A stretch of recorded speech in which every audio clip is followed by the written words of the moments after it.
Hello, everyone, and welcome back to the Man United Agenda. And yes, it's Wednesday, and it's more transfer rumours, gossip. Manchester United, according to reports, we have signed about 300 players, and the transfer window only just opened. So, guys, welcome to the agenda.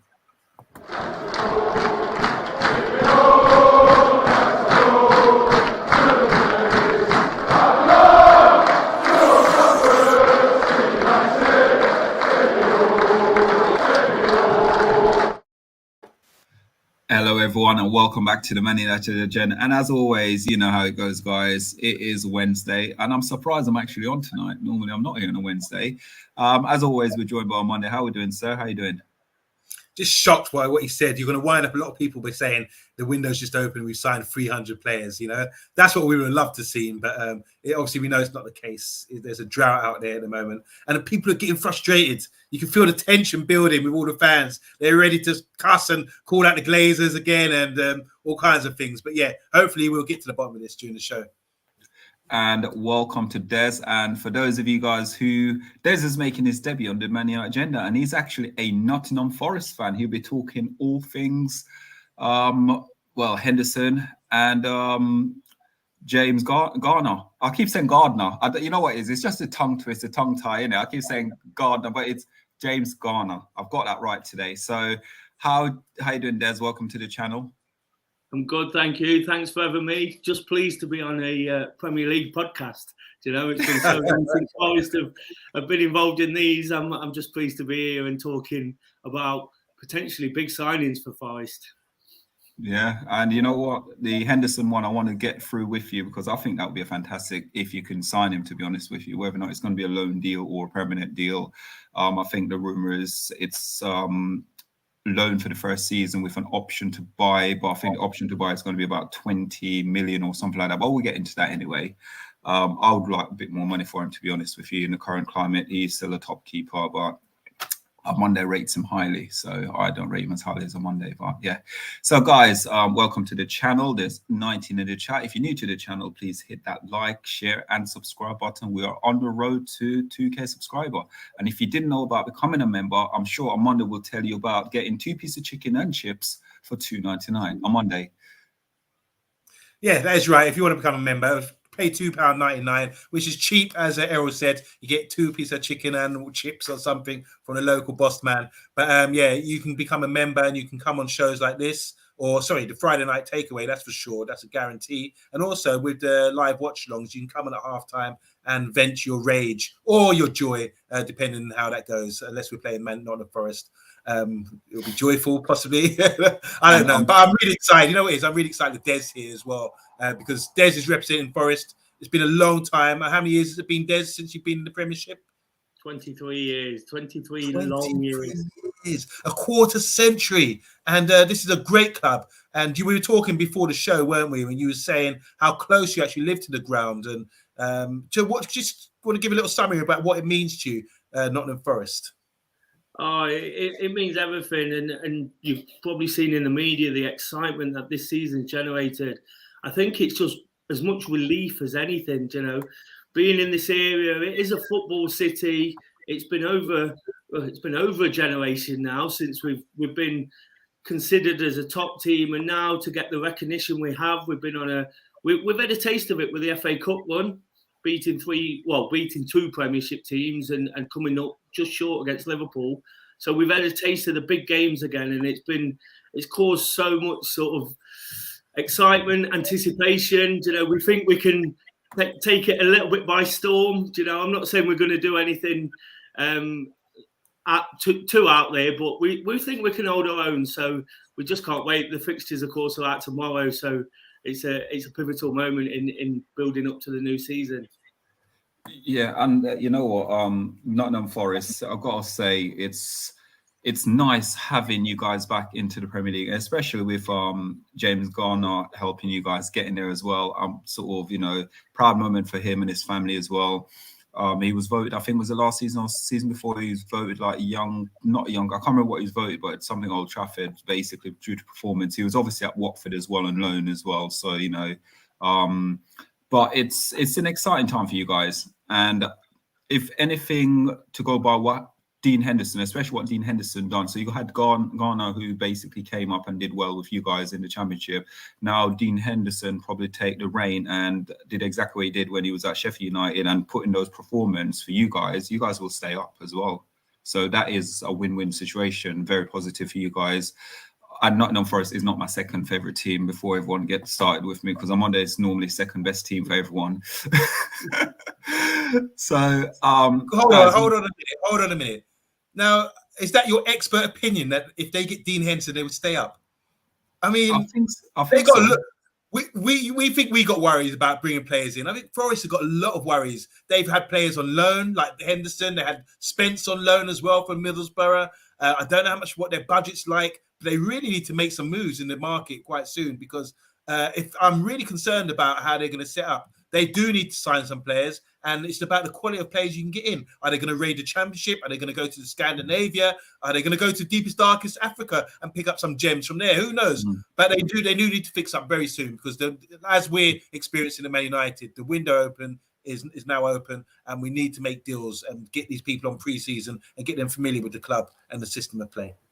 And also, guys, 24 in the chat, get involved in the poll as well. There is a poll out as well regarding the first topic we'll be talking about. So guys, if you 25 in the chat, if you haven't yet hit the like button, at least just smash that like, guys. It doesn't cost anything. It doesn't cost no chips and chicken for that one. You just, use the index finger or whatever thing you want to use to hit it.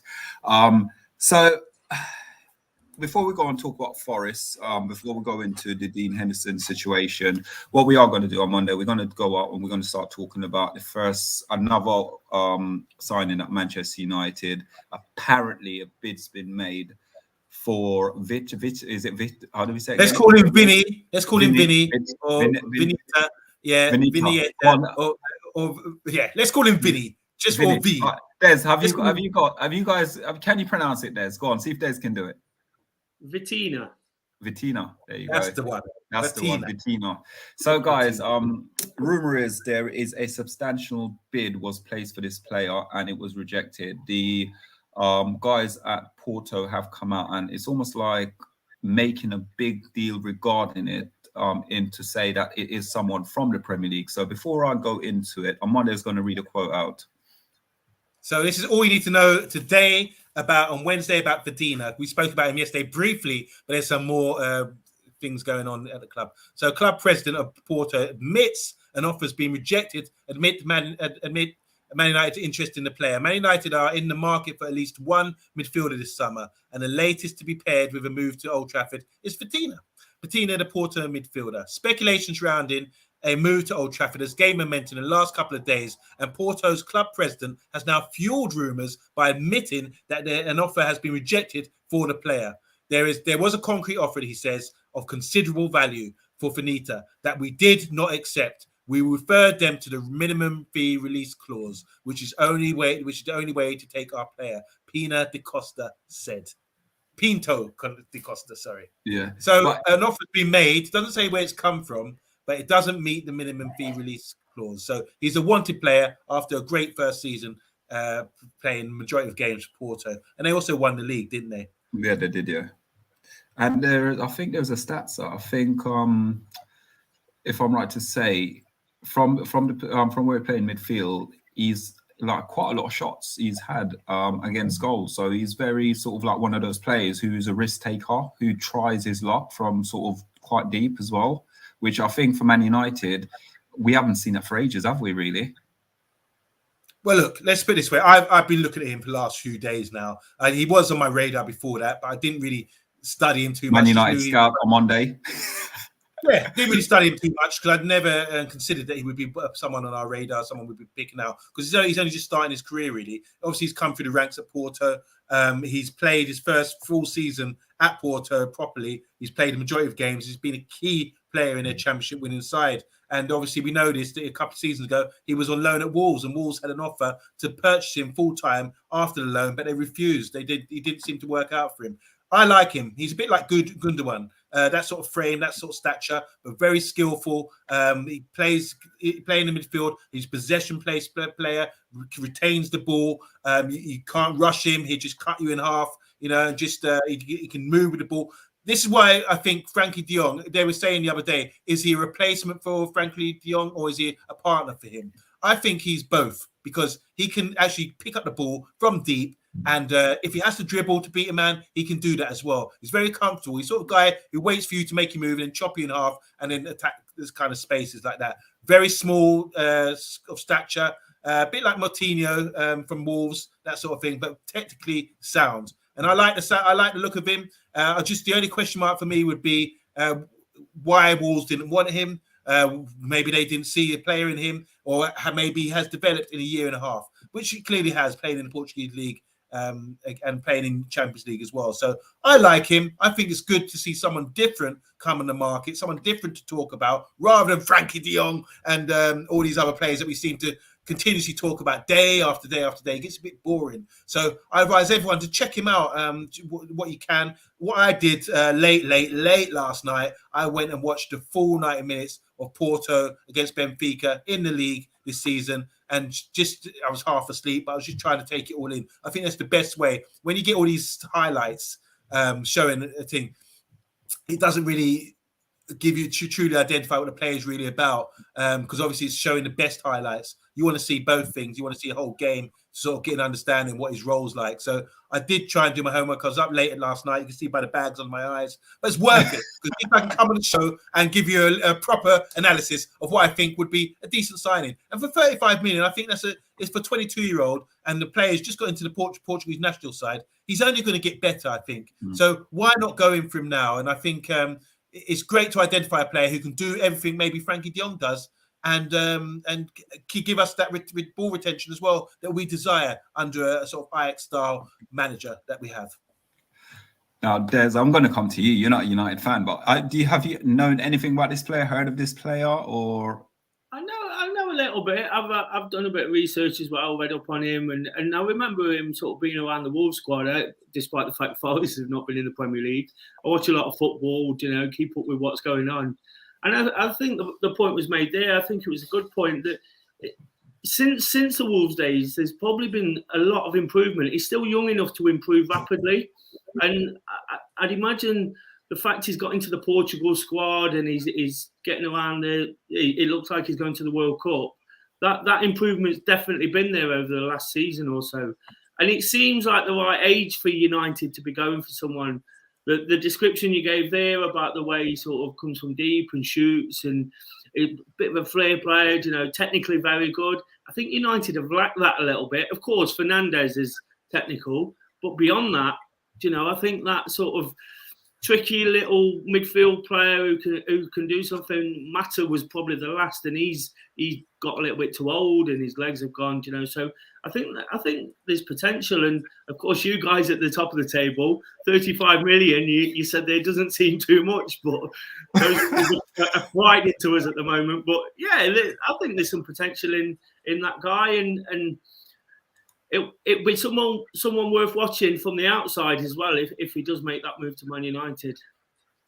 I know you said that there's 35 million is sort of for Man United, it's nothing, but it seems like 35 million for Man United right now is a lot of money for Man United, because it's no transfer is going over the line at the moment. All it is, it's rumours after rumours. And for us as United fans, it's like what Armando said earlier, the frustration now for us as fans is kicking in, because I'm very calm and placid, but I am getting more and more frustrated the more the season goes on and we haven't signed anyone at all. I know I've got to be patient and calm because you've got Ten Hag in the club. My issue and my frustration, though, is when you look at the noisy neighbours of, I call them noisy neighbours, like the Man City and the Liverpool.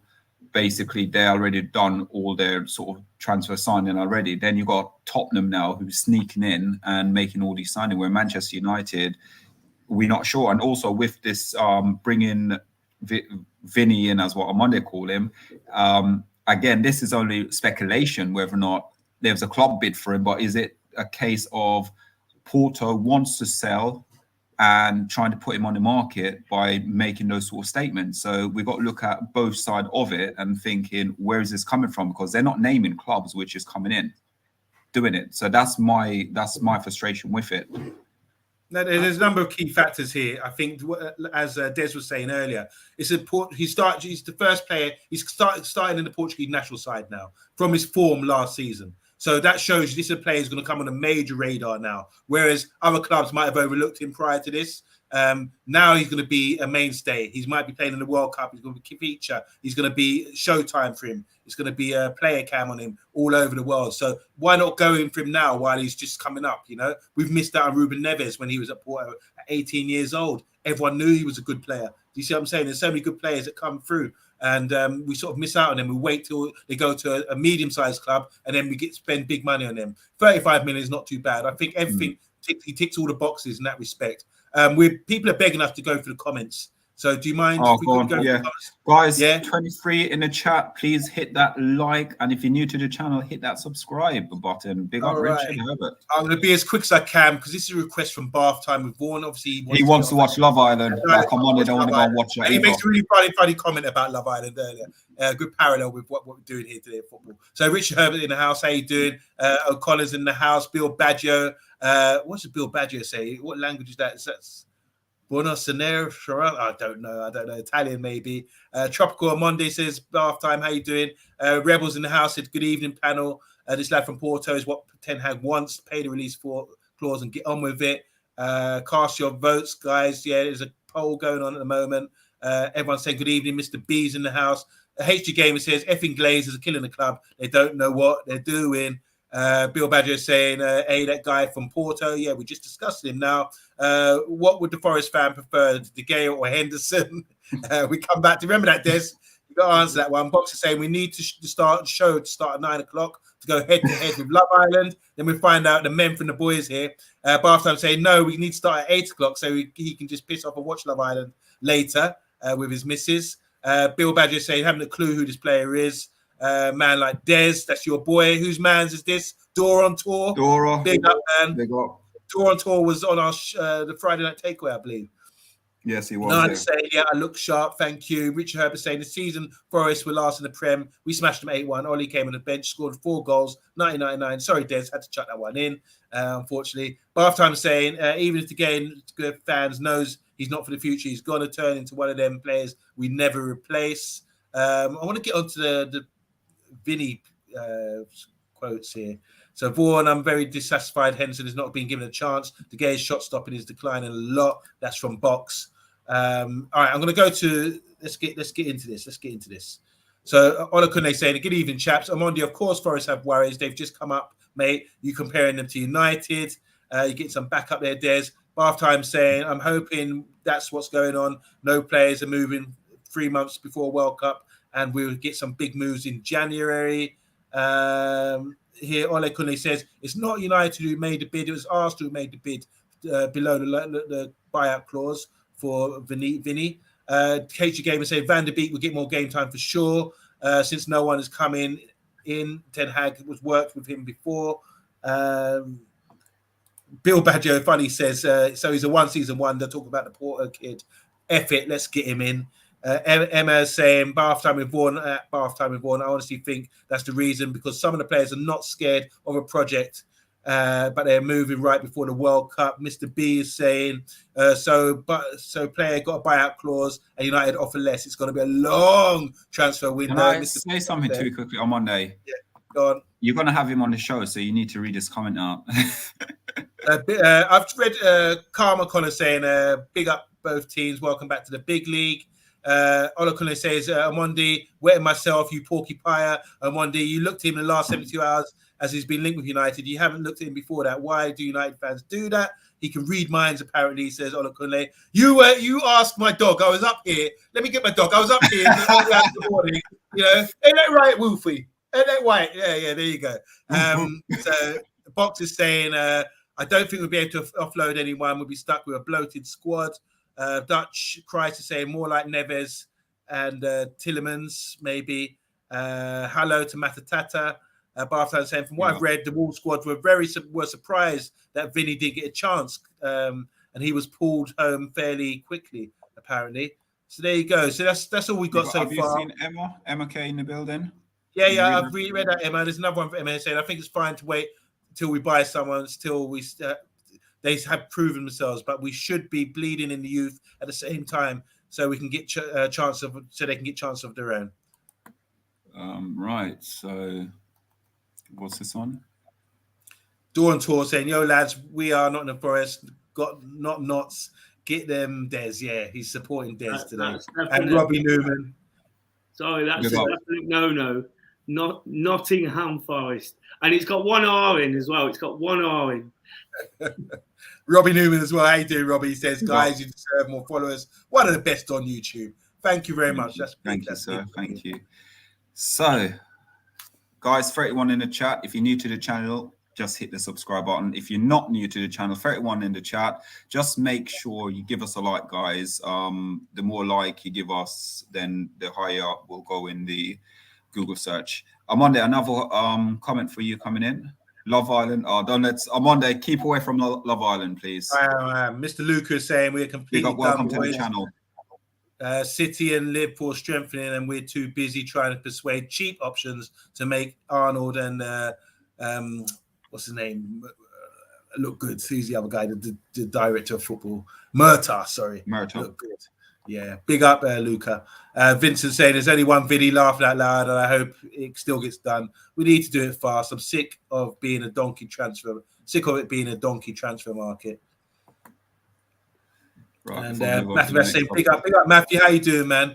He's on a vape break at work. You work too hard, Matthew. You work far too hard.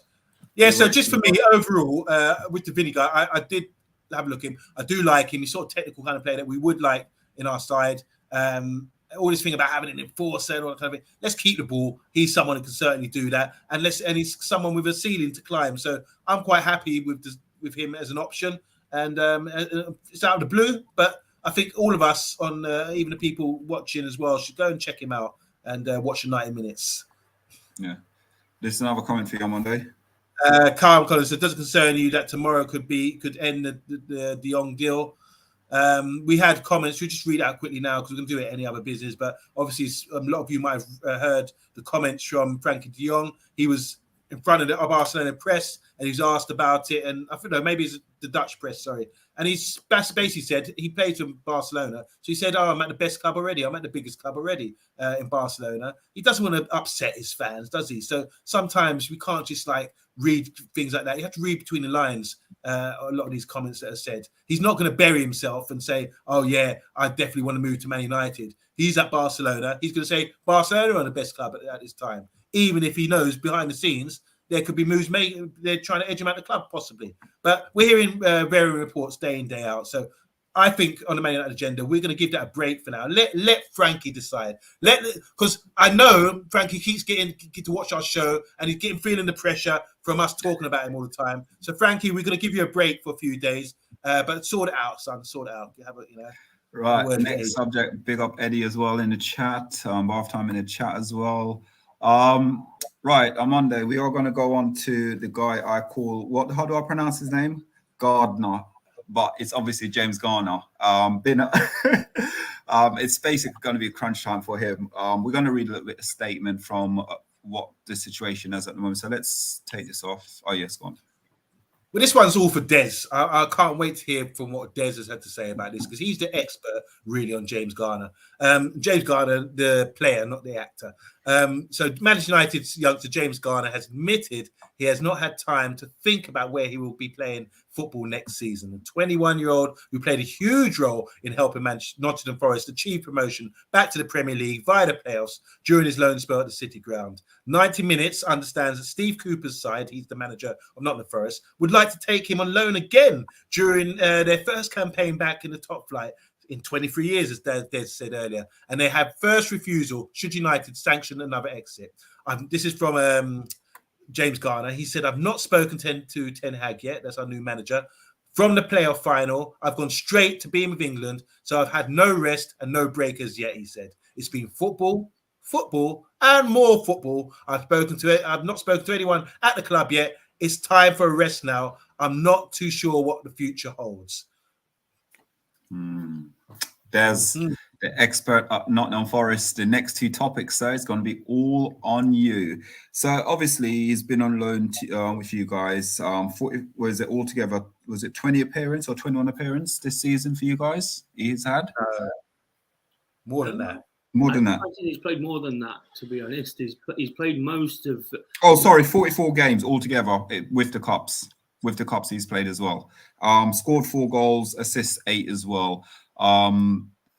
So, as a player, what did you make of him this season? Because I thought to myself, when he went to, I think on Monday's mentioned it plenty of time on the channel, he thought he should have probably had a better opportunity, probably on the Ole at the club rather than going on loan. But obviously he's been on loan and he's performed miracles. And this is probably now him, like Armando would say in his own word, kicking the door down and saying, bring me in this team now. So is it time for him now to step up at Man United, or would you still try to sneak him and keep him on loan?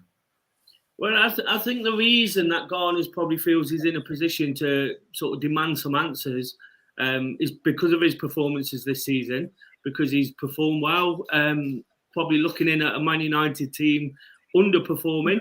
I know there's a massive gap between where he has been and where he would need to be for Man United, but he's just become such a good footballer, such an intelligent, creative, exciting player to watch. When he came to Forest, he actually came the season before. That's where the 21 games came in. He came midway through and he made such an impact that the fans just demanded he come back the following season. And he didn't come back straight away. It took a long time because I think Ollie was looking at him in pre-season and it wasn't working. And then he came back just after the start of the season and he didn't really settle. He come back with a lot. Forest started the season very, very poorly. Under Chris Hughton, we lost the first 6. We got 1 point from the first 7 games. And he came back into that team and it was almost like his confidence had just gone with the rest of the team. It took him a few weeks to get going. Steve Cooper came in and bit by bit, his confidence came back, his performance. I was saying on Forest podcast, I was saying when people was asking questions about him, when a player's struggling, the basics go, don't they? They stop, the easy passes become really, really difficult. The shots go into the river, them kind of things.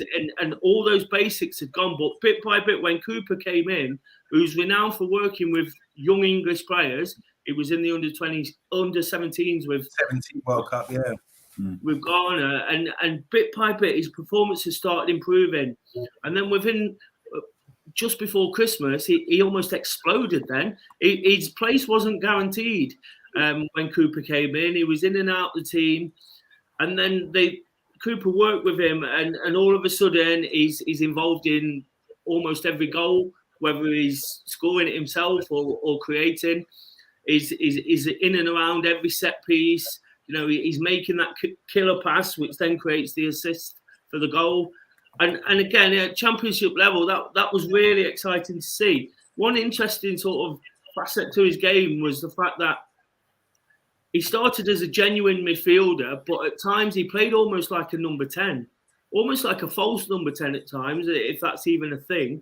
I've said this elsewhere as well, where he'd play off the striker, he'd still do his midfield work, but he linked up really well with Keenan Davis, a target man.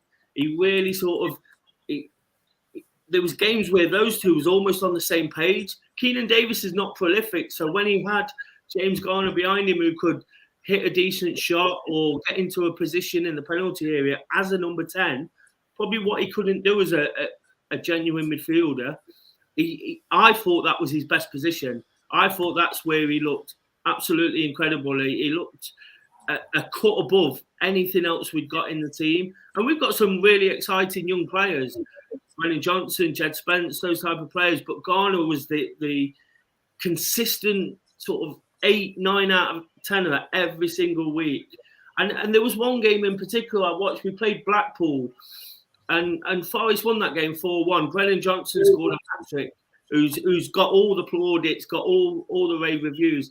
And Garner didn't create an assist. It surprised me that. But then when there was a video going around sort of United channels where they'd done like a little scout report on him, a 2-minute clip of every single touch in the game.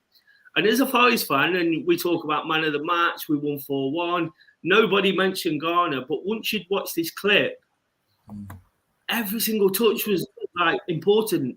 It was an interception or a crucial pass or an header, you know, or something. Just every single pass was. You saw the ability that he's got in a 2-minute clip of all 40 touches or whatever he had during a game. And then you thought, this guy can actually play. Because if he's now starting to go under the radar, if now we're starting to, as football fans, we get a bit complacent. You know, he's good, he's good, he's playing well at the minute.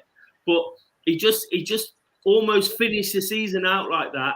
And it was just so integral to what we did. When games weren't quite going for us, he'd kind of grab it by the scruff of the neck, become that playmaker, become that one who could find the killer ball for one of the Flair players to tuck it away and win us the game that way, even if he weren't sort of rattling up the goals himself. So I think going back to the start of what I said there, I think he's almost earned the right to ask the question. I know he's really happy at Forest. You know, he's made it clear. He's given it the badge type thing. You know, I think he knows he's a Man United player, and he'd probably love his career to sort of flourish there. But the celebrations after the promotion here in the city centre, he's on the balcony, and they're all singing "Sign him up," and he's giving it that and that. You know, so I think he just wants to know now where his career path lies, whether there is a chance at United. Of course, a new manager's come in. He might have ideas about Vitinha or De Jong or people like that. And if that's the case, he probably sees himself getting pushed down and probably would like to then a move to Forest. What I've said almost recently, why don't Forest just put a cheeky bid in for him? Why don't they slap a 10-15 million bid in and test the water? With Henderson potentially coming, as we're going to come on to, that means we can't loan him back. Yeah. So if he comes on loan, so why don't they put a 10-15 million bid in, see how the water lies there, and then that shows intention to Garner. And if it does come to a point where we need to loan him back or whatever the situation is, he might think, well, I'm definitely going back there again because I love it there. Yeah. Again, with it and performance as well, like you're saying with him, watching highlights, I didn't really watch too much of the Championship, to be honest with you. I've just watched highlights. When someone says something, oh, he had a good game for Forest, I'll go on to YouTube, I'll look at the highlights and I just watch bits and pieces of him. I think this is a player that we've got to sort of nourish a lot better and take care of at Manchester United. We cannot stifle his for him to progress for the future by bringing him back to Old Trafford, not playing him. We need to give him if he either go to Nottingham Forest and get another season out at Nottingham Forest, or he go on loan somewhere else to get more experience for us then to bring him in. Because one thing I like about this player is his attitude. And it seems like he just wants to get better and better as a footballer. Right now at Manchester United, I honestly believe he could go in and start right this second compared to how the performance was last season for Man United. And I have seen highlights and little clips of him, like how his animation is when he's on the forward pitch. He's very talkative. It seems like he goes around, he tries to pull people together. At Man United right now, we don't really truly have that those sort of plays. For me, it's either put him on loan, make a decision sooner rather than later, rather than waiting and not giving the answer to the player, and for the player to get sort of a bit frustrated and be like, well, if someone coming for me, I might as well, I'll go, I'll leave. Monday? Yeah, Des, you made a really good speech there. I really enjoyed that. It's nice. I mean, really get the passion. I can see the passion you have for your club and for what James Garner's done for your club this season. I think he's the most cultured player you probably had since Neil Webb in the midfield there. And that's maybe been the difference for you going through. The Championship, they always say, is so difficult to get through. As you said, you were like fighting relegation in the earliest part of the season. Have to give props to your manager. Obviously, he knows a lot of young players, having won the Under-17 World Cup as well. So he's got his eye on a few guys. He's got a few good few contacts and that kind of thing. And he knows how to work with players like that and get the best out of them. And what he's done with Garner has been fantastic. I think he's proven everything he needs to prove. Having played on terrestrial TV against big Premiership clubs in the FA Cup, he's proved himself against top teams like that. Also, I think for him, he has to look around and say to himself, right, coming to Man United now, whereas before they might have had question marks about, oh, here's McTominay, he's ahead of you because he's big and physical and powerful. But now we've got a manager coming in who can appreciate the finer things in football, like the technique and thing. But I think what James Garner done, he's actually worked on his work rate. I mean, look at the tackle he made in the playoff final where he got back and clapped the man. You know, that even I was going off my chair for that one. You know, it's fantastic. So, like Solo was saying, I think his attitude is a real one, and that's the way you want to see players progress. Put them out on loan, make them hungry, and make them achieve something. You know, and he doesn't need to prove anything else to me. Getting through in the playoffs, being the key player for Nottingham Forest, who, when you scratch the surface, haven't really got the sort of depth of squad that you would expect to get up into promotion. You know, when you look at the odds at the start of the season, it was like a no-no. It didn't look like it was going to happen at all. No one saw that coming. So I think he deserves the plaudits, and I also think he deserves to have a very, very good look at him during this pre-season. I know it might delay your development if he's coming to you or not, but we need to look at him. He is our player. We need to have a good look at him based on what he's done. And someone should have been monitoring that and feeding back all along. But obviously, we've had so many changes at the club, staff-wise, and obviously with the head coach as well. But surely someone's got to be in Eric Ten Hag's ear and say, look, you really need to look at this guy. He's done everything he's supposed to do. A bit like Conor Gallagher. He's gone on loan from Chelsea to Crystal Palace and stepped up and proved to be a fantastic player. And Garner and Gallagher, they played together in the same under-21 team. But now Gallagher's stepped up. He's gone, you know, he's gone clear of him. Do you see what I'm saying? So as Garner, you're thinking, right, I've done what I had to do. I've matched, in my opinion, I think he's matched Conor Gallagher for coming through the Championship and bringing the team up like that. Mason Mount was at Derby. He didn't bring them up, Derby up when he was with Lampard. Do you see what I'm saying? It's a massive achievement, equal to that what of Conor Gallagher's done in the Premiership this year. So he's got an opportunity now to get a chance based on his technical ability and his combined with that, his great attitude that he have. He wants to delete his WhatsApp messages that he has with the Nottingham Forest players, because I heard he hasn't been deleted that. He's still involved. Delete that. Come with the boys. Come on tour and impress. Do what you can. Make tea for Eric Ten Hag. You know, do little kick-ups in front of him. Just do what you can to impress, because I think he's got a key role in our side, and it would be fantastic as a coach, because that's what he is, a head coach, and that's what he's been signed for, Eric Ten Hag. If we can bring him in and prove that it does not about reputations or anything else, that this guy can come in and from the start and be a first-team player. Sorry, Des. I just want to sort of back that. I'm not a Man United fan, and I don't want to. I would love us to sign Garner, but I think it'd be foolish if Ten Hag doesn't at least take a look at him. You know, because he's got the start. He's got the Ten Hag's Dutch. You know, they're famed for the creativity, their passing in midfield. It would be absolutely foolish if he didn't at least have a month or two. Yes, that would affect us. You know, that would. But knowing Garner, knowing the way he is, if it did come to a point where he came back to us later on, it wouldn't affect him too much. You know, another point I wanted to make sort of on the back of that is the fact he can't. And I've seen this with United players before.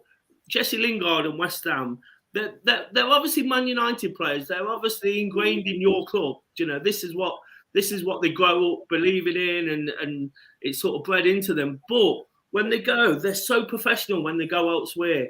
And I think that's what Garner's been. He's almost fell in love with Forest, but he knows his priority is Man United, because it would be, because that's what the way his career's gone, and he's probably a massive fan and all those things. But it's great that they can go out and be so professional elsewhere. Sometimes you see these players from, you gave a good example there, Conor Gallagher, but you can see players from, we've had a Man City goalkeeper in the past. He was absolutely rubbish. You know, we've had players from Chelsea and things like that. And the application's not there because they know they're never going to get the chance going forward. So that the application, when they come to these clubs, they kind of swan around and they're not bothered if they go to Bristol City next season or Leeds, you know, that kind of thing. I think Garner realises he wants to play for Man United, but he's got a great option here and a club he loves to be around. And you mentioned the WhatsApps. players and a camaraderie he enjoys too. And I think it's such a crucial point. Having said all those things, it's such a pivotal point for Garner right now. Is this season is going to tell you a lot about the way his career pans out. Also, as well, for me, I think it's with him coming back to the club as well. I think he's going to be wanted to play at least a season with Ronaldo. I think sort of, you know, being around Ronaldo, sort of getting sort of that experience from a senior player, 5 Ballon d'Or. I think that could be huge and key for us as well. But I don't want him to be some sort of big part player where he's only playing bits and pieces. I would rather have him playing full 90 minutes week in, week out. Go on Monday. Yeah, no, sure. I just want to jump in there. Look, the season breaks up in November the 12th or something like that for the World Cup. So in that time, we got to play the qualifiers for the Europa League. We've got to play the domestic League Cup as well and league games as well. So there's a number of games that's been good to be crammed in a small space of time. I think if he does come, he's going to get like at least 15, 20 games by the time the World Cup comes around. You know, so it is possible. I think this season's going to be very different due to the change in the up of this World Cup in the Middle East. So I think the games are going to become thick and fast, and I think he's got an opportunity. Obviously, starting from pre-season, he's tired at the moment, as he said in his comments there. Can I just go through the comments quickly? Yeah, go on, because we've got loads. Jesus, yeah. Garner's from JR saying Garner's better than McTominay now. I've been banging about it for ages. O'Connor said I wouldn't put him in the toxic atmosphere that some of the Man United players have made. I wouldn't mind seeing him at Forest again next year. See how he copes with the Prem. Like I think he's proved already. James Garner or Curtis Jones, says Andrew Williams. Curtis Jones, obviously from Liverpool. Bringing back Garner is a no-brainer, says Box. Agree with you, Box. Bill Badger saying, Des, at the end of the day, thanks to Forest for helping develop, but you're not having him back. He's ready to write for it out for us. You know, Ola Kule says Garner should stay at Forest. He's better. He'll better develop there. By the way, guys, there's a poll in the show today asking about Garner. If you wouldn't mind, have a little vote on the poll, and we announce it at the end of the show. A Dutch Christ say that Eddie, I trust your judgment. What is Garner like? Well, we've got the expert above me. Box is saying Garner needs to stay at Man United. Steve Cooper deserves a break at a big club. I'm glad he's got it finally. Well, he's referring to Forest as a big club. That's good. It's true. Garner's HG Gamer saying Garner will definitely knock on the door for us. TalkMU is saying, I suppose it depends on what happens in our transfer window as regards to the immediate future of Garner. Dutch Christ saying, yeah, Garner will be young, hungry. We need that. Yeah, hunger and desire. That's what we need. Box is saying, if we had Scholes, Carrick in midfield, I can understand not needing Garner. Box is definitely pro Garner. HG Gamer is saying, I've watched Garner about 2-3 times for Forest, and I like what I was seeing. Bill Badger says, as an all-round midfielder, it pains me to say it, but Garner is better than Fred and miles ahead of McTominay and more informed than Bill. Me and you're going to fall out. Leave Fred. Take Fred out of your mouth. Come on now. Stop it. Yeah. Paddy's saying, Forest fan, I met the other day, said he should stay at Forest. Andrew Williams is saying, I'm not a big fan of Garner, but we need to see now if he's good enough or not. He should get game time this preseason and early season just to make sure if he shines, what a bonus. Garner will stay, have a key role, says Box. But finally, a couple more here. Dutch Christ says, didn't know Garner was key at Nottingham Forest promotion. The Championship is probably the most competitive league in the world and still is. And the final one, I want to say hi to Jay Brown. How you doing, Jay Brown? He says Garner is an actual beast for Forest. Is that whose man is this? This one of your mans there, Des? And Brush is in the house as well. He said the pre-season tour should give us a better idea of what Garner can offer Manchester United. Yes. Guys, there is 40 in the chat. If you're new to the channel, hit that subscribe button. If you are old in the chat, just hit the like button. We've only got 27 likes with 40 people in the chat. Come on, guys. So, next subject. Guys, if we're not reading your comments out, we do apologize for it. Hold on 1 second, Amanda. There's this one. Did you see this one? Oh, yeah, you did. Apologies. I saw that one. Guys, if you're new to the channel, hit the like button and subscribe button. Help support it. And Henderson to Forest. Now, Amanda and me bump heads all the time. I don't believe Henderson should be United's number one. I honestly don't believe he should be United's number one. But as I said to you, right in the build-up of the show, I believe if he went to Nottingham Forest, he could put down, it would be a huge statement of intent where I honestly believe what he did, I'm only going off what he did for Sheffield United in the first season. So on Monday.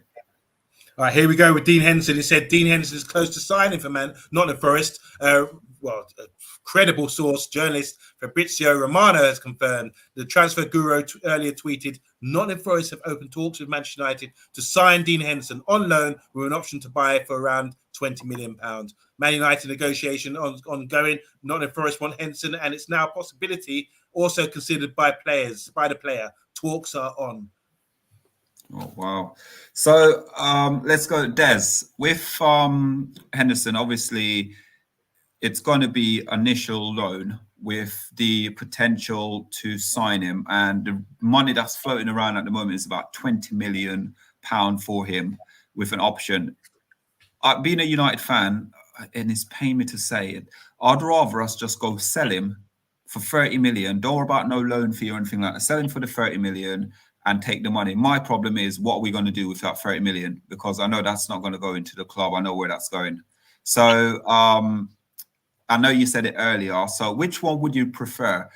Sign James or loan Henderson? Which one is it?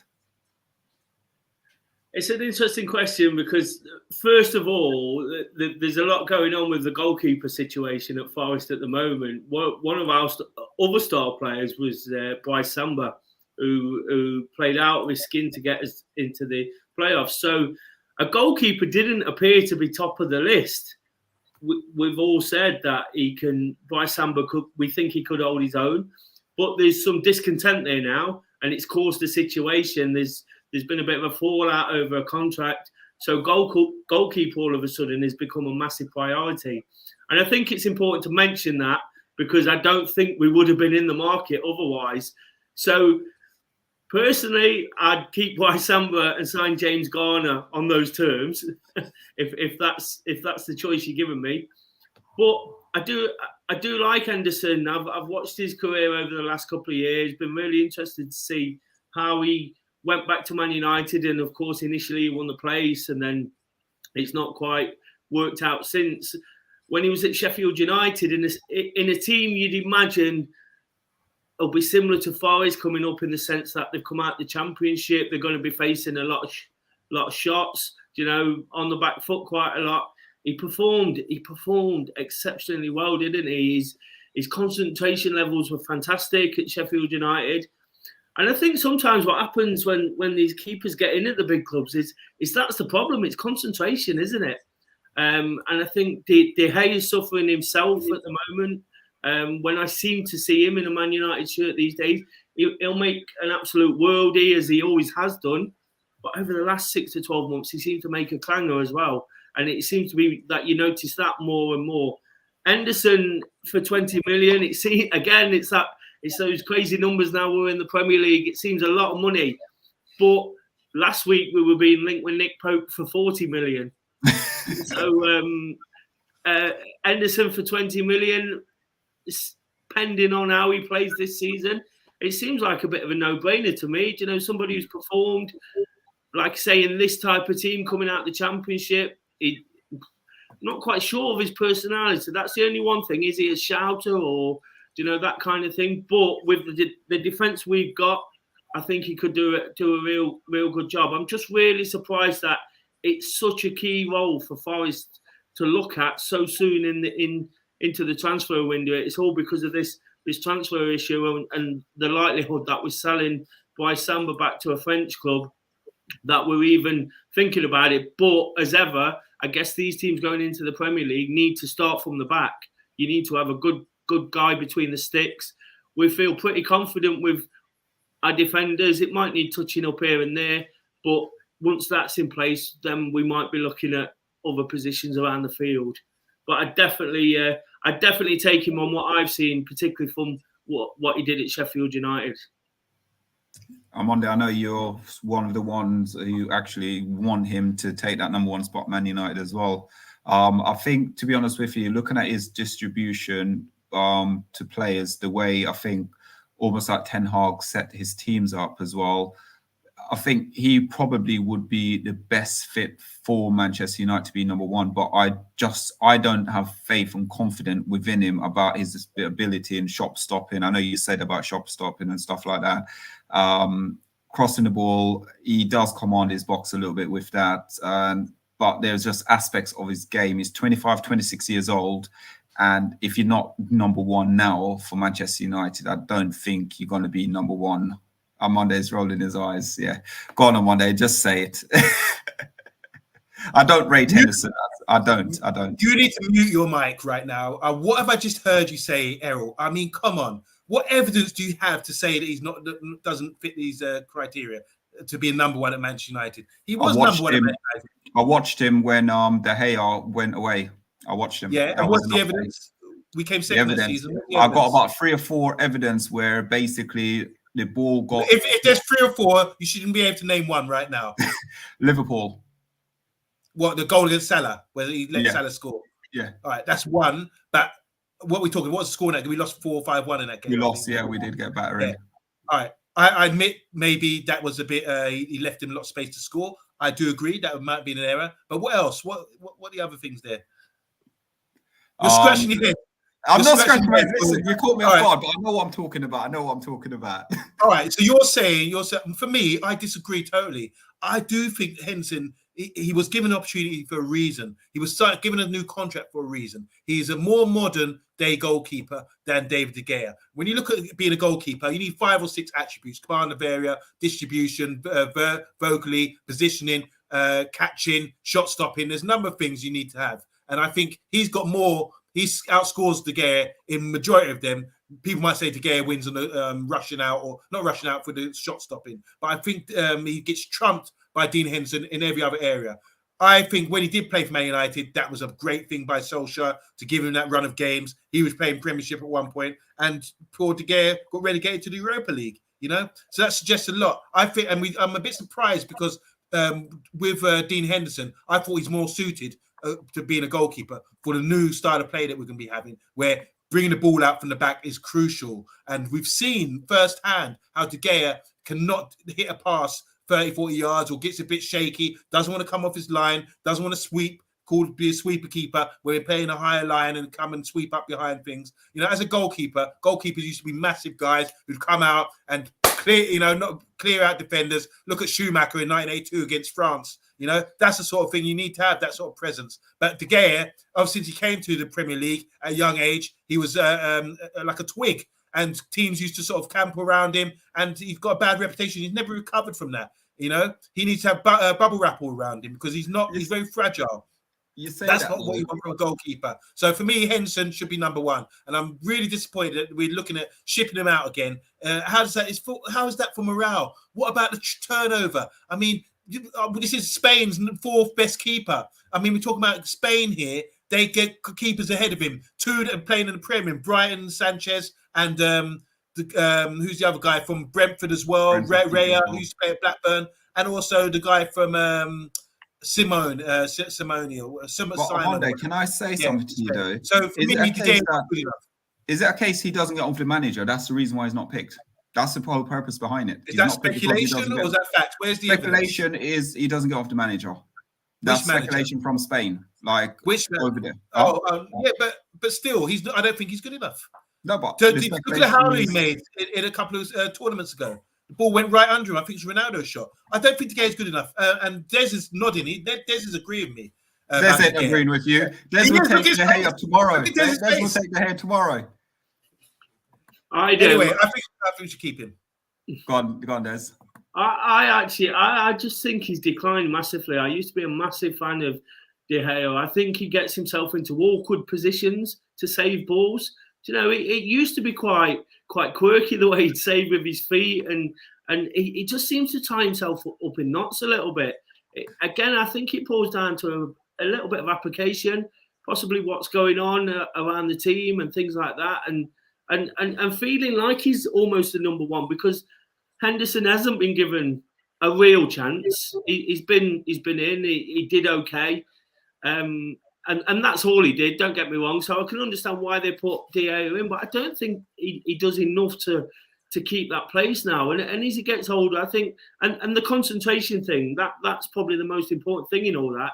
He just ties himself up in knots, and it's almost like he's leaning on the goalpost, and then he's like, "Oh, I've got a shot to save." That kind of mentality. And I don't know. I used to be a massive fan of his. I used to like watching him and watching the save after save. He almost seemed unbeatable at one point, but he just declined very quickly.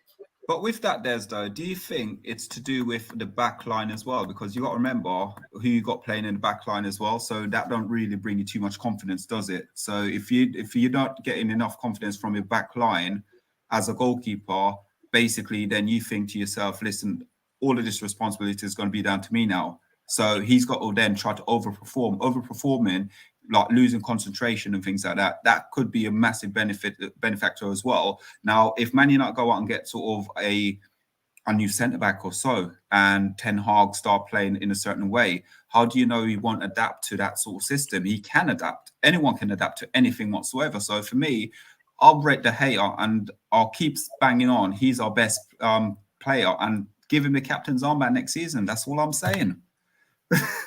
No, I totally understand what you're saying about the defence in front of him, but then at the end of the day, he's got to do his job, hasn't he? You know, he's got to do his bit. He's got to keep that concentration. When Maguire might be making a mistake in front of him, or somebody else might be making a mistake, he's still got to be alert, a presence, you know, somebody who you can rely on. And if he's the captain, if he's the best player, then he's got to show that even more. He's got to prove it, and I just don't think he proves it on a consistent basis anymore. He did do. He earned the right to be United's #1 goalkeeper and to be looked on favourably in this way. But I don't think the performance level is what it used to be. You take him away, him and Ronaldo away from this team this season, and I think we'll probably be in 15th in the league. If your auntie had bollocks, she'd be your uncle. I mean, and speculate all day. I mean, you're coming up with these quotes today, but it's based on what? We can't. Let's base it on what we see. We can see De Gea. He might have been shot stopper of the year or whatever, but that I don't agree with that. If he wasn't there, I think if we played another keeper, we might have been performed better. We might have kept the ball. We might have brought the ball out better. We might have had a bit more possession. What with Harry Maguire back? Shaky, you know. Well, it's not just Harry Maguire. This is the thing. We have to really be realistic now about Maguire gets a lot of stick. And I think anyone who's cussing Maguire these days, I will ask you, explain to me what's going on at the club. What's the issue here? And why is he getting so much? Why is he getting slated so much? Because he's one player in a defense of 4 or 5. Then there's players ahead of him as well. The whole team is falling apart. So to focus on one player and say you're the reason for that, when other players ahead of him are giving the ball away and then wave of attack on the defense, I don't think that's entirely fair. And I think maybe if it's what's not fair is that everyone's putting the pressure on him, and then his confidence has got to be shot. So we need to lift players up, not bury them. I mean, there is a player in Maguire, hence why they got to the World Cup semi-final, why they got to the finals of the Euros just only a year ago.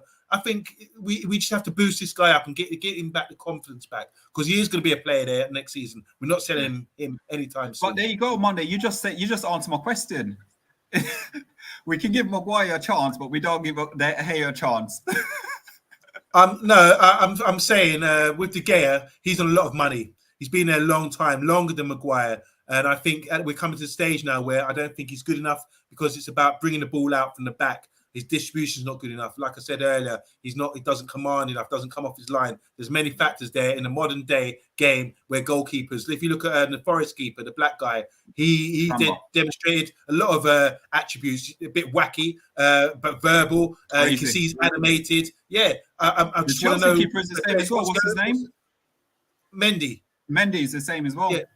Well, I want to ask Des, what do you like about your goalkeeper? Just tell us a bit more about him, because obviously he took my eye when he was playing, when I saw him televised games. You know, he seems a bit like he's out there, but brave and good on the ball as well. Yeah, he's been absolutely exceptional in the last few weeks of the season. It's really interesting with him because he's always been a good goalkeeper, and again, an absolutely fantastic shot stopper. His distribution when he came needed a bit of work. But when he started under Steve Cooper this season, he'd just been dropped, actually, by Chris Hughton. I think he was just desperate to do something. But then Cooper came in and his performance levels picked up again. And what happens with Samba when his performance picks up, his confidence and his... We all know the word we use when goalkeepers shithousery. You know, all that comes out, this bravado, this character comes out, this pantomime villain for the away fans. And he actually got sent off against Stoke. He literally, because he ran out to kick a ball and a player stepped across him and he just dropped him. He just dropped him on the floor. And he got a red card. And it was really interesting because he served his ban. And we got a goalkeeper in who we did okay actually, but we were very nervous about him. And it was known around Forest circles that could have cost Forest promotion at that point. We're talking sort of start of March time. And he didn't get his place straight back. They made him sit and suffer for 3 or 4 games after the suspension. So he missed 6 games in total. And the only reason he got back in was because the other guy went to play for USA and only got back on the Friday. It was almost like they had to find a way to put him back in without almost handing over the number 1 shirt and saying it's yours. So he had to. He learned. It was like he learned a real lesson through that. And then his performance, his distribution. It was almost like for 2 or 3 weeks, his concentration was just. It was a bit weird watching him because the character had gone, but he was concentrating on doing things properly. And then as we sort of built up into some really big games, the playoff games, he saved 3 penalties in a shootout. And 2 saves during the Sheffield United playoff semi-final, which would have meant we was out. We would have been out of it. And he was so vital and so important to what we do. And again, all this sort of flair came out and upsetting the away fans and making gestures and saying things on Twitter. And ultimately, I think that's what's cost him, because I think what might have happened is he's made a comment on Twitter indirectly aimed at the club, and the club have gone, right, go then, because you're causing us a few problems. Yeah. But that's how his career's panned out at Forest. But I really like that. I kind of like that. For me, Forest have been too nice in all this time we've been away. We've been this club that are too nice to teams. We don't do. You know, I don't want us to be a dirty side. I don't want us to be looked on as a Leeds or a Millwall or someone like that. But they've just been too nice and not had that kind of player who's going to ruffle a few feathers, going to get under someone's skin. And he was just that player who we could all relate to. And like he'd turn around to us and be fist bumping it and all these things. So yeah, that's why I've enjoyed him. Yeah, thank you, guys. 37 in the chat. Remember, there is a poll out as well, so get involved in that poll. And there's only 36 likes, guys. 37 watching. So if you have not yet hit that like button, please do so. And if you're new to the channel, please hit the subscribe button. We are on the road to 2K subscriber. Amanda is going to go through some of the comments now, please. Amanda. Okay, so there's a lot of comments going on. Andrew Williams is causing fire in the comments right now, pushing people's buttons. But I'm going to start with Super Nick. This is your most recent comment. And welcome to the channel, by the way. He says, you may not admit it or see it, but the club has been failing players. There's a lack of development in all areas. And that can be highlighted by, we asked a question a few weeks ago, how many players have developed since Fergie left at Manchester United, you know? So just going here, this is going to be good now. This is going to be good. So Patrick is saying player of the year, De Gea saved us. Callum O'Connor saying Henderson would fit miles better under the new system, under Eric Ten Hag. Box is the man of reason. He says, don't tell me you're in favour of De Gea. Can't believe it. Better than Henderson. Paddy, this is the argument. They go back and forth, Henderson and De Gea. You know, I want to say hi to Oncho Dukes. Must be one success out of 10 in bidding. Welcome to the channel, by the way. Andrew Williams saying David De Gea, the best saved player all season. Our fan base are morons. Boxer saying Paddy, Man United will not progress with De Gea. De Gea is 4th choice, he says. That's obviously for Spain. Andrew Williams saying Luis Enrique has got as much sense as a breeze block, Mondi. Talking about why Luis Enrique won't pick him. I think, Errol, this way you jumped in and said there's something personal going on personal there. Jay Brown, again, the Forest is saying, I'm going to say go to Forest as a fan of Forest. He's talking about Henderson here. He'd like to have Henderson come in. Cantona, Andrew Williams saying Cantona couldn't get a game for France. Dude, that's because he probably stamped on someone during a domestic game and was banned from France for a long time. And also he didn't get off the manager, did he? Who was the manager at the time? He didn't get on with him. Game against Bulgaria in '94 when they did qualify for the World Cup. From then, a lot of guys were shunned. That's why he ended up at Sheffield Wednesday and on a trial and then at Leeds. Boxer saying Luis Enrique has more sense than some pleb from. Okay, we're not going to read that. I don't know why I highlighted that one. I'm not trying to stir things up. Emma saying we need to tell players who doesn't want to be here. JR saying Raya is the Brentford goalkeeper is the troll by Enrique. Sorry, he can play but he can't catch a cold. I think he's very good with his feet though, isn't he? Bill Baggio saying we don't need a great keeper. We don't need a great keeper to win titles. I'm not sure about that. AC Milan goalkeeper for Henderson. He done really well, didn't he? Yeah. Donnarumma, or whatever, went to Paris. They picked off the guy from France, and he's been fantastic. They won the title, didn't they? Bill Baggio saying De Gea is average now on 400k a week. Super Nick is saying thanks, Errol, because Errol gave him a shout out. And just coming through the final ones here because I can't read them all out. Boxer saying rival fans will laugh at us for having De Gea. They are for us keeping him. This says a lot. So there's a lot of back and forth there about the goalkeepers. And just want to ask, I hope we've got time, just want to ask Des a question, if you don't mind, guys. Des, obviously you guys got a lot of recruitment to do, everything else, but you go to home games, I imagine, do you?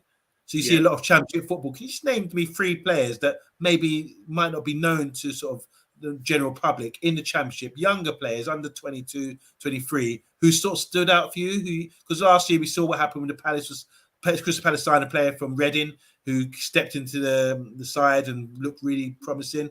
But can you name 3 players that you've seen from opposing sides that you felt were quite decent? Yeah, I think obviously I wasn't expecting the question, but I think the first one that stands out, and again, it's someone that's potentially on Forest's radar. The fact he's worked with Steve Cooper is Morgan Gibbs-White at Sheffield United. Oh, yeah, he's on loan. He's been at Sheffield United on loan from Wolves. That guy looks a real talent. Again, somebody. If we lost Garner, he's probably a bit more of a number 10. I mentioned how good I felt he was there, but somebody who's just got all the attributes to be a top player, and I've said he's worked under Cooper, stood out in both playoff games, and when we played them in the league, it really sort of technical, just un-English like number 10. Somebody I think could really sort of have a big career in the game. That was definitely one for me. Nico Williams, the fullback at Liverpool. He's with Liverpool. He went on loan to Fulham. Again, it's somebody we've been talking about at Forest as a potential replacement for Jed Spence. That's the problem we've got, of course, all these loan players going back potentially. But Nico Williams looks a real talent. Really sort of liked him. I've watched him a lot over the last week or two, actually, in the Nations League games. Wales, I watched them for Brennan Johnson, who's obviously another talent who I'd sort of tell people to look out for next season. But in terms of other teams, Nico Williams, he gets forward, he's quick. When I saw him for Liverpool and I kind of learned a bit about watching young players come into top teams, they look very slow and they almost look childlike. But when they come down to the Championship and they have a good run, they develop physically, and the confidence builds, and then they'll almost look like they fit into a team. So I think that's a good shout, Nico Williams. And sort of other than that, I guess, did you ask specifically for young players? Under 22. Anyone's little gems. And there's the fullback actually at Middlesbrough, Isaiah Jones. He's actually kept Jed Spence. He was the reason we got Jed Spence on loan, who seems to be the hottest prospect in the Championship. He's a good player. He gets forward it pretty much in the same manner as Spence. Can carry the ball a long way. I think that's important, isn't it, for fullbacks these days? They're not just there to defend or or whip a ball in. They've got to turn defence into attack and get that ball forward as quickly as possible. I think it's probably the most important position on the field at the moment, isn't it? The way the game's moving, the pace and the defenders are playing it out, and goalkeepers are playing it to fullback. So I think Jones at Middlesbrough, Morgan Gibbs-White and Nico Williams are three players that could really make the step up. Thank you. Thank you. Guys, listen, the poll results are in, and 80% want James to stay at Man United. James Garner to stay. Okay. Yep. On Monday, 57% of people, another poll was put up, 57% of people want Henderson to go. Wow. Interesting that. I think that's Andrew Williams who's fake account. Andrew Williams, me and you hitting that button. We're hitting that button, sir. Guys, he may as well come then if he's not wanted. If he's not wanted there, he may as well come he might as well. I told you, we'll take the money for him already. Guys, 32 in the chat. Please, if you haven't yet hit that like button, please do so. And please hit the like, share, and subscribe button, guys. Help the channel, support the channel in reaching the 2K mark. And if you're not non-Forest, you came over with Des, listen, we're a fan channel. Just hit that like button anyway, guys, and support the channel. That's what we're here for, community. So, guys, Des, where can we find you, sir? So I don't actually do a football-related channel. I do a lot with Dawn Tour, who you've seen crop up in the comments. I work with him. But I do a YouTube channel called Do Daily, all one word. And it's basically a personal vlog where I talk about my own mental health. I try and highlight the fact that we have our ups and downs. You know, I do it 5 or 10 minutes every day, just from a realistic and honest point of view. When I have a good day, I say I have a good day. When I have a bad day, just trying to show that we all experience it, you know, the same almost. Not the same, because everybody's different.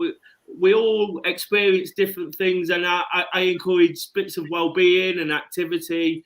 I do a bit of running myself, and how that sort of works for me. It's really light-hearted. When I say these things, people get a bit scared, think, oh, I'm going to get blinded by mental health. It's just a real soft approach to that, and I use myself as the real example of trying to get a message out there that it's kind of okay not to be okay, isn't it? That's a bit of a cliche these days, but that's the reality as well. I'm just trying to show that we can all just be that little bit better if we try.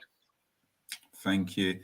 And with that as well, we are planning next season, when the season kicks in, we will be doing on the United agenda. We're still planning it to do a mental health awareness month. Once a month, we're going to be trying to do that onto the channel. And I think, if I'm right to say, on Monday, I think I throw it on Monday under the bus regard doing it by bringing people on talking about mental awareness, because as men, we don't talk enough about it. We've been going through a lot of problems and we keep it silent. So I think it would be a great platform to, at least once a month, to basically raise awareness of it as well. So yeah, we'll definitely get you involved as well. I totally agree. I've worked in mental health most of my life, and I think talking to Des prior to the show, when he's talking about going for the run and that kind of thing, it's a great thing to do. I mean, we have to keep active, have to keep the indoor things going, you know, and that's the main thing. We can't just rest and not do anything. We have to be proactive and get out there. So Des, you keep representing, man. You're gonna have yourself a few subscribers, me being one of them, and all my buddies as well. We're all gonna subscribe to your channel. And big you up and write in your comments and everything else. That sounds like a great thing you're doing, a daily blog, and putting yourself out there.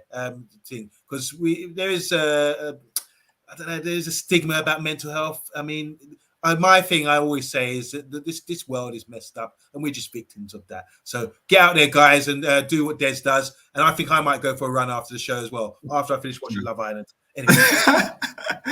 But guys, listen, from us at the Man United agenda, I want to say thanks to Des. We will be seeing Des definitely back, because, as I said, when Man United play Nottingham Forest, but not only because of that, what we want to do as well is raise the awareness about mental health as well. So we are going to be hitting that up as well on the channel. I think it'll be very important for the channel, for us, as you know, this is something we take away when we sort of, for me, for the channel and for everyone on the channel, for me, it's a getaway.